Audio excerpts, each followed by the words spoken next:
H1B ఈ వీసాలపై Trump government గత కొన్ని నెలలుగా కఠిన ఆంక్షల్ని అమలు చేస్తూనే వచ్చింది. అలాగే H1B వీసాల ఫీజు కూడా $1,00,000 పెంచేసింది.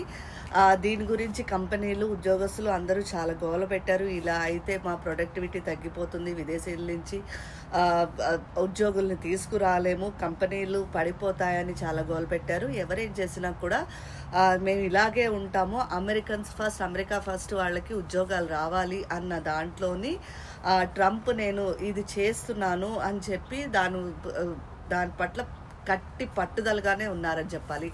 అయితే గత కొన్ని రోజుల క్రితం నుంచి, అంటే దాదాపు ఒక 2 వారాలు 3 వారాల క్రితం నుంచి ఈ H1B వీసాల మీద ట్రంప్ స్వరం కాస్త తగ్గిందని చెప్పచ్చు.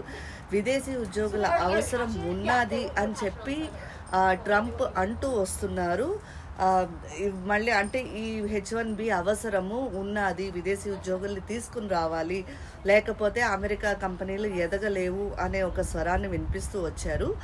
ఆ క్రమంలోని తాజాగా వైట్ హౌస్ ట్రంప్ ఏం చేయబోతున్నారు, ఫ్యూచర్లోని ట్రంప్ గవర్నమెంట్ ఏం చేయబోతోంది అనేది ఒక చిన్న క్లూ ఇచ్చింది.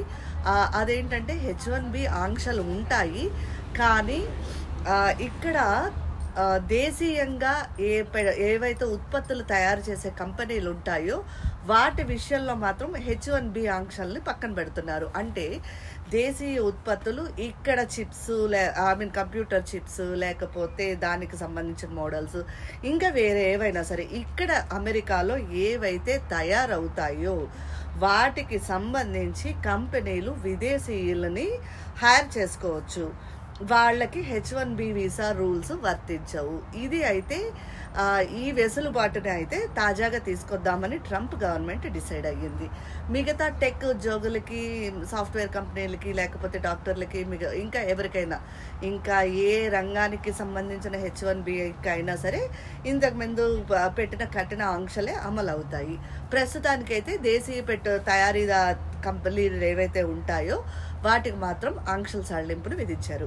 ఇంకొక ఇది ఏమైంది అంటే, ట్రంప్ వచ్చిన తర్వాత గోల్డ్ కార్డ్ అనే దాన్ని ఒకటి ప్రవేశపెట్టారు. ఇది అమెరికా సిటిజన్షిప్ పొందడానికి $5 మిలియన్ కట్టేస్తే మేము డైరెక్ట్గా మీకు గోల్డ్ కార్డ్ ఇచ్చేస్తాము, మీరు దీని వలన అమెరికా ప్రభుత్వానికి డబ్బులు వస్తాయి, మీకు సిటిజన్షిప్ వస్తుంది అని చెప్పి ట్రంప్ ఒక కొత్త గోల్డ్ కార్డును తీసుకుని వచ్చారు. ఇప్పుడు దాని విషయంలో కూడా కొన్ని మార్పులు చేశారు. ఇప్పటి వరకు అది $5 మిలియన్ అని చెప్పిన దాన్ని ఇప్పుడు దాన్ని $3 మిలియన్ తగ్గించారు. 5 చాలా ఎక్కువ, అది ఎవరు కొనలేకపోతున్నారు అన్న ఉద్దేశంలోని దాన్ని ఇప్పుడు $3 మిలియన్ తగ్గించారు. అందులో కూడా మళ్ళీ కేటగిరీస్ చేశారు.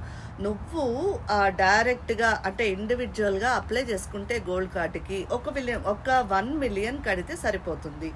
లేదు కంపెనీ ద్వారా వస్తావా, అలా దానికైతే $2 మిలియన్ సరిపోతాయి. ఇలా కేటగిరీస్ విభజించారు. 5 మిలియన్ నుంచి 1 మిలియన్కి కట్ ఆఫ్ చేయటం వలన ఇప్పుడు డైరెక్ట్గా నేను ఏ కంపెనీకి సంబంధం లేకుండా నేను డైరెక్ట్గా అప్లై చేసుకుంటే 1 మిలియన్కి నాకు సిటిజన్షిప్ వచ్చేస్తుంది. ఇది 1 మిలియన్ ఇక్కడ ఆల్రెడీ కొన్ని ఇయర్స్ నుంచి ఉన్న వాళ్ళకి పెద్ద కష్టం కాకపోవచ్చు. గ్రీన్ కార్డు కోసము ఏళ్ల తరబడి నిల్చునే కన్నా 1 మిలియన్ కట్టేస్తే గోల్డ్ కార్డు వచ్చేస్తుంది, నాకు నేను సిటిజన్ అయిపోతాను అనే ఒక భరోసా అయితే దొరికింది. అది ఇక్కడ చాలామంది విదేశీయులకి ఇది చాలా ఉపయోగపడే అంశము. కాబట్టి ఇది ట్రంప్ గవర్నమెంట్ చేసిన ఒక మంచి పని రీసెంట్గా ఏదైనా ఉంది అంటే ఇది ఖచ్చితంగా అని చెప్పాలి. 1 మిలియన్కి గోల్డ్ కార్డ్ ఇవ్వడం అనేది ఇట్స్ ఎ బంపర్ ఆఫర్ అనే చెప్పాలి. దీని వలన ట్రంప్ గవర్నమెంట్ కూడా డబ్బులు ఎక్కువ వస్తాయి. 5 మిలియన్లు పెడితే ఎక్కువ మంది రారు, 1 మిలియన్ 2 మిలియన్ పెడితే ఎక్కువ మంది వస్తారు. కాబట్టి ఇది బెనిఫిట్ అని ట్రంప్ గవర్నమెంట్ కూడా ఆలోచిస్తుంది, ట్రంప్ కూడా అలాగే ఆలోచిస్తున్నారు. కాబట్టి అందుకనే నువ్వు ఇండివిజువల్గా అప్లై చేసుకో, 1 మిలియన్ కట్టేసాయి. అలాగే నువ్వు లేదు కంపెనీ ద్వారా వస్తావా, హ్యాపీగా రా, 2 మిలియన్ కట్టేసాయి, గోల్డ్ కార్డ్ ని సొంతం చేసుకో. ఇది ట్రంప్ గవర్నమెంట్ ఇప్పుడు కొత్తగా తీసుకొచ్చిన కొత్త గోల్డ్ కార్డ్ పాలసీ. ఇది చాలా మంది భారతీయులకు అలాగే ఇక్కడ ఉన్న మిగతా ఏ ఇతర విదేశీయులకైనా ఇది చాలా ఉపయోగపడే అంశం అనే చెప్పాలి. లేటెస్ట్గా వీసాలు, సిటిజన్షిప్, గోల్డ్ కార్డ్ ఈ విషయాల్లో జరిగిన పరిణామాలు ఇవి. అసలైన తొలి వెలుగు. ఫాలో వాట్సాప్ @తొలి వెలుగు official.